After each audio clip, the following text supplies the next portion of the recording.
بسم الله الرحمن الرحیم. نن زموږ د طریقة العصریه د اولې حصې سبق نمبر 67 دی. 58 نمبر درس دی او درس نمبر چې دی درس الرابع عشر 14 درس دی. په 14 درس کې نن زموږ دریم سبق دی. په اول سبق کې موږ ضروري قاعدې او د الفاظو معنی ویلې وي او بیا په دویم سبق کې موږ د انتما او د نحنو د مذکر باس کړو. په نن دریم درس کې به ان شاء الله موږ د انتما او د نحنو د مؤنث باس کوو. انتما او نحنو دا دوانه د مذکرو د پاره استعمالیږي. انتما معنی د تاسو دوانه او نحنو معنی د موږ دوا. نن دلته دا نحنو موږ د دوو دپاره استعمالو او نور به بیا انشاءالله د دوو نه زیاتو دپاره په نورو سبقونو کې الدرس الخامس عشر کې به 15 درس کې به انشاءالله موږ دا نحنو دا به د جمع دپاره استعمالو، د دوو نه زیاتو دپاره به استعمالو. نو دا د دوو سړو دپاره م استعمالیږي دا نحنو او د دوو ښځو دپاره م استعمالیږي او د یو سړي او د یوې ښځې چې دوه کسان وي، یو ښځه وي یو سړی وي، نو هغې هم د ځان دپاره نحنو دا ضمیر استعمالولی شي. دې ته ضمیرونه وایي. انت، انتما، انتم، انتی، انتما، انتن، دیتا ضمیرونه وي. هوا، هما، هم، هیا، هما، هن، نو دا ضمیرونه دي او 14 ضمیرونه دي. نو دا چې دي دیتا ضمیرونه وي انتما او نحنو، دا د مؤنث ضمیرونه دي. نو دلته کې دا انتما چې دی یوې ښځه یو سړي ته چې وی چې ته که نه نو هغه ته به وی انتا انتا، او چې یوې ښځې ته وی ته نو هغې ته به وی انتی. د ښځې لپاره انتی لفظ استعمالیږي، ضمیر استعمالیږي او د سړي لپاره انته ضمیر استعمالیږي. دې نه مخکې درس کې موږ د سړي باس کړو، د دوو سړو باس هم کړو چې هغې لپاره کم کم ضمیر استعمالیږي. نو دلته کې اوس وایي انتی، یوې جینۍ ته وایي انتی بنتون. ته انتی معنی ده ته او بنتون معنی ده جینۍ یې.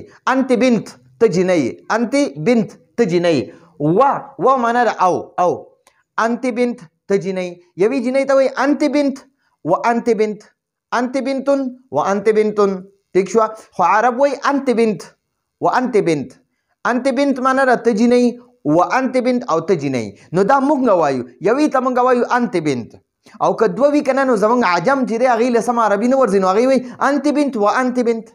نو عرب وایي دوه کسانې دي هغې ته وایي انتما انتما. انتی او انتی چې دا جمع شي نو انتما ته جوړیږي. انتی او انتی دینه انتما جوړ شي. نو انتما معنا ده تاسو دوانه. انتما انتی معنا ده ته یوه او انتما معنا ده تاسو دوانه. دا اوس دوه دي، دوه جینکۍ دي. نو دوی ته وایي انتی انتما انتما. یوې ته انتی وایي، دوو ته انتما وایي. نو انتما انتما او بنت یوې جینۍ ته وایي، بنتان دوو ته وایي، بنتان دوو ته وایي. نو دا دوه دي، دې لپاره به موږ بنتان لفظ استعمالو. نو انتما بنتانی، انتما بنتانی. انتما معنا تاسو دوانه، بنتانی جینکۍ یې. انتما بنتانی تاسو دوانه جینکۍ یې، انتما بنتانی تاسو دوانه جینکۍ یې. ٹھیک شو جی؟ اوس دلته کې دی وایي یوې ته وایي انت طالبتن، انت طالبه، انت طالبه. لیکل کېږي طالبتن او وی به انت طالبه طالبه. دا ګول تا به ها ساکنه کې. نو انت طالبه و انت طالبه، یا داسې انت طالبه ته یوه طالب علمی و انت طالبه او ته یوه طالب علمی. دا مونږ عجم وایو. عرب وایي انتما تاسو دواړه او طالبه طالبه په ځای باندې طالبتان راځي. انتما طالبتان، انتما طالبتان تاسو دواړه طالب علمان یې. انتما طالبتانی، انتما طالبتانی تاسو دواړه طالب علمان یې. انتما طالبتانی تاسو دواړه طالب علمان یې. ٹھیک شو؟ اوس د دې دوو نه زه تپوس کوم، زه دې تپوس کوم من انتما، من انتما تاسو دواړه څوک یې. یوې نه چې تپوس کې نو هغې ته به من انتی ته څوک یې، او چې دوو نه تپوس کې من انتما تاسو دواړه څوک یې، من انتما تاسو دواړه څوک یې. نو دا دواړه ماله اوس جواب راکوي، دا دواړه ماله جواب راکوي. وایي نحنو موږ دواړه، نحنو موږ دواړه، بنتان بنتانی جینکۍ یو. بنت یوې ته وایي، یوې جینۍ ته وایي بنتانی، دوو جینکو ته وایي نحنو بنتان، نحنو بنتان موږ دواړه جینکۍ یو. نحنو موږ دواړه، بنتان جینکۍ یو، بنتانی جینکۍ یو. نحنو بنتان موږ دواړه جینکۍ یو. اوس د دې دواړو جینکو نه زه بیا دوباره تپوس کوم من انتما تاسو دواړه څوک یئ، من انتما تاسو دواړه څوک یئ. نو دا دواړه راله جواب راکوي نحنو نحنو موږ دواړه، نحنو موږ دواړه، طالبتانی طالبتانی طالب علمان یو، موږ دواړه طالب علمان یو. ٹھیک شو جی؟ نو دا خو موږ سره د انت بنتون و انت بنتون د دې تسنیه راله انتما، د انت انت تسنیه انتما دی او د بنتون بنتون تسنیه بنتان دی. ٹھیک شو؟ انتما طالبتان، طالبتون طالبتون تسنیه چې دا طالبتان دی. د دې لاندې ما کسره نه راچولې زیر. ښه اوس د دوو نه تپوس وکړو من انتما نحن بنتان من انتما نحن طالبتان. نو دا خو هغه جینکو باره کې زموږ بحث شو چې کومې حاضر دي موږ ته مخې ته ناست وي دې حاضرو ته مخاطب وایي. مخاطب طوا سره مخاطب ټیک شو په طوا باندې بیا زبر سره مخاطب. او اوس دوه جینکۍ دي خو غایبې دي نو د یوې غایبې جینۍ دپاره به هیه لفظ استعمالیږي. هیه منه هغه موجوده نه ده هغه هغه او چې دوه وي دا دوه جینکۍ دي خو غایبې دي نو یوې دپاره هم هیه لفظ ضمیر استعمالیږي او د بلې دپاره هم هیه ضمیر استعمالیږي. نو دا هیه دواړه چې رایوځای شي نو هغې نه هما جوړیږي. هما معنی ده هغه دواړه هیه هغه یوه جینۍ هما هغه دواړه جینکۍ هیه هغه یوه مؤنثه هما هغه دواړه مؤنثې. ٹھیک شو جی. نو هیه معنی هغه یوه مؤنثه هما هغه دواړه مؤنثې. نو دا هما د مذکرو دپاره هم دوه سړو دپاره هم استعمالیږي او هما د دوه ښځو دپاره هم استعمالیږي. اوس دوه طالب علمانې دي. یوه ده فاطمه طالب علمه ده. دوه جینکۍ دي زمونږ په دې مجلس کې موجودې نه دي دلته یعنی موجودې نه دي اخوا ناستې دي یا غایبې دي. ٹھیک شو. نو زه درته د هغې باره کې بحث کوم چې هغه یوې فاطمه نوم دی نو هغه طالب علمه ده. فاطمه طالب علمه ده. فاطمه طالب علمه ده. وزینب طالبه او زینب هم طالب علمه ده. وزینب طالبه او زینب هم طالب علمه ده. فاطمه طالبه فاطمه طالب علمه ده. وزینب طالبه او زینب طالب علمه ده. ٹھیک شو. فاطمه طالبه ده او زینب طالبه ده. نو د دې فاطمه او دوه جینکۍ دي یو فاطمه ده یو زینب ده نو دواړه موجود نه دي نو د هغې دپاره به زه هما ضمیر راوړم. هما هغه دواړه یعنی هغه دواړه جینکۍ فاطمه او زینب. مخکې جمله کې فاطمه او زینب دواړه ذکر شو. اوس دلته کې هغه نه ذکر کوي په دې دویمه جمله کې د هغې دپاره دا ضمیر ذکر کوي چې هغه دواړه جینکۍ فاطمه او زینب هغه دواړه جینکۍ هما هغه دواړه جینکۍ طالبتان طالب علمانې دي. ٹھیک شو. فاطمه طالب علمه ده. وزینب طالبه او زینب طالب علمه ده. هما هغه دواړه همدغه فاطمه او زینب یادوي هغه دواړه طالبتان طالب علمانې دي. اوس وایي سعیدة امرأة سعیده دا د یوې ښځې نوم دی. سعیده هغه ښځه ده. سعیدة امرأة سعیده ښځه ده. وهند امرأة او هنده چې ده هغه هم ښځه ده. نو دا به بیا داسې وایو سعیدة امرأة داسې لیکلی کېږي خو وایو به سعیدة امرأة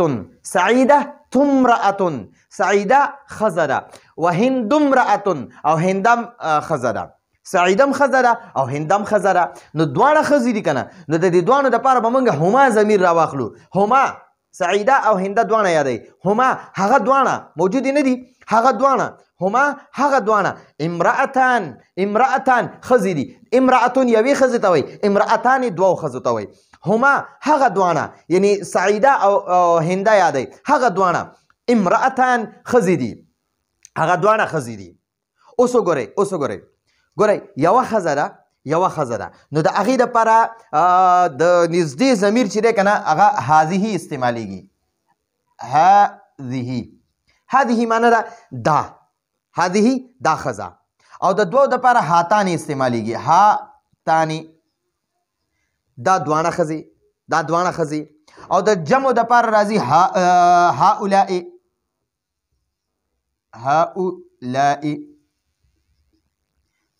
دا ټولې ښځې. ټیک شوه. یوې ښځې دپاره هذه ما سره نږدې ده هذه دا یوه ښځه هاتانې دا دوه ښځې او هؤلاء دا ټولې ښځې. که هغه درې وي او که پنځه وي او که 500 وي چې هر څومره وي نو هغې دپاره هؤلاء راځي. هؤلاء معنی دا ټولې. هذه یوه هاتانې دا دوه او هؤلاء دا ټولې. او اوس چې لرې یوه ښځه ده لرې نو د هغې دپاره راځي تلکه معنی ده هغه یوه ښځه ګوره دا یوه ښځه ده خو چې کله نږدې وي نو هذه، او چې کله لرې وي نو هغې دپاره به بیا مونږ اسم اشاره استعمالو تلکه هغه یوه ښځه، تلکه هغه یوه ښځه. او چې کله دوه وي که نه دوه نو د هغې دپاره به مونږ تانیکه استعمالو. تانیکه معنی هغه دوه ښځې، هغه دوه ښځې، تانیکه هغه دوه ښځې لرې دي نو هغې دپاره تانیکه، دوه دي تانیکه. او چې ډېرې وي نو د هغې دپاره اولئکه. اولئکه معنی هغه ټولې ښځې، هغه ټولې ښځې. ټیک شوه جي. چې کله نږدې وي یوه وي نو هذه، او چې لرې وي تلکه، چې کله دوه وي او نږدې وي هاتانې، او چې لرې وي تانیکه، او چې کله ډېرې وي او نږدې وي هؤلاء، او چې کله لرې وي دا ډېرې ښځې نو اولئکه، دا به ورله استعمالیږي. ټیک شوه. او د سړو دپاره مې ویلو چې کله یو سړی وي نږدې وي نو د هذه په ځای به هذا استعمالیږي، هذا. او چې دوه وي هذانې، او چې ډېر وي نو هؤلاء. نو د هؤلاء د ډېرو ښځو لپاره مې استعمالیږي، د ډېرو سړو لپاره مې استعمالیږي. او چې یو سړی وي او لرې وي نو هغه لپاره ذالکه، چې دوه وي ذانکه، او چې ډېر وي اولئکه. نو دا اولئکه د دوو او د ډېرو لرو سړو دپاره استعمالیږي، او د دوو نه دریو یا ډېرو سړو دپاره اولئکه استعمالیږي خو چې لرې وي، او د دریو یا د زیاتو ښځو دپاره اولئکه استعمالیږي چې کله لرې وي، چې نږدې وي هؤلاء او چې لرې وي اولئکه. نو دا زموږ سره د نن ورځې درس و. په نن درس کې مونږ د انتما او نحنو په جملو کې استعمال وکړو، د هیا هما او د هما لفظ هم استعمال کو، او بیا هم تپوس وکړو ښه دا دی جي من تانک البنتان، من تانکه هغه دواړه ښځې، البنتانې جینکۍ، من تانک البنتان هغه دواړه جینکۍ څوک دي؟ من معنی ده څوک دي، تانکه هغه دواړه، البنتان جینکۍ. من تانک البنتان هغه دواړه جینکۍ څوک دي؟ دوه جینکۍ دي، لرې دي. د هغې باره کې موږ تپوس کوو من تانک البنتان هغه دوه جینکۍ څوک دي؟ من تانک البنتان هغه دوه جینکۍ څوک دي؟ نو جواب راله راکوي تانکه هغه دواړه جینکۍ طالبتانې، طالب علمانې دي. من تانک البنتان هغه دواړه جینکۍ څوک دي؟ نو جواب راله یو کس راله جواب راکوي وایي تانکه طالبتانې هغه دواړه طالب علمانې دي، هغه دواړه طالب علمانې دي. اوس بیا ته باندې تپوس کوي من تانک امرأتانې، من تانک امرأتانې، من تانکه هغه دواړه امرأتانې ښځې څوک دي؟ من تانکه هغه دواړه څوک دي؟ امرأتانې ښځې، دوه ښځې دي او لرې دي. ته معنی د هغې باره کې تپوس کوې چې من تانکه امرأتانې هغه دواړه ښځې څوک دي؟ نو زه جواب در کوم تانکه هغه دواړه ښځې امرأتانې ښځې دي، هغه دواړه تانکه هغه دواړه امرأتانې ښځې دي. ټیک شو جي. نو دا تانک هم ځکه زده کولو دلته په دې اسماء ضمایر کې د نږدې دپاره هاتانې او د لرې دپاره تانکه، د ښځو دپاره. ټیک شوه. او د سړو دپاره چې دی نو د نږدې دپاره هذا د یو سړي دپاره، او د دوو دپاره هذانې، او د ډېرو دپاره هؤلاء، او د لرې یو سړي دپاره ذالکه، او د دوو سړو دپاره ذانکه چې لرې وي، او د ډېرو سړو دپاره اولئکه. ټیک شوه. نو د یوې نږدې ښځې لپاره هذه، د دوو نږدو ښځو لپاره هاتانې، او د ډېرو نږدې ښځو لپاره هؤلاء، او د یو سړي دپاره او نږدې دی رسن هذا، د دوو دپاره هذان، او د ډېرو لپاره اولئکه. د لرې یوې ښځې دپاره تلکه، د دوو دپاره تانکه، د ډېرو دپاره اولئکه، او د یو سړي دپاره چې لرې وي ذالکه، د دوو دپاره ذانکه، او د ډېرو دپاره اولئکه. ټیک شو جي. نو دا زمونږ د نن ورځې درس و، او راتلونکي درس پر اجازت غواړو. هذا هو المرام والله اعلم بحقیقة الکلام.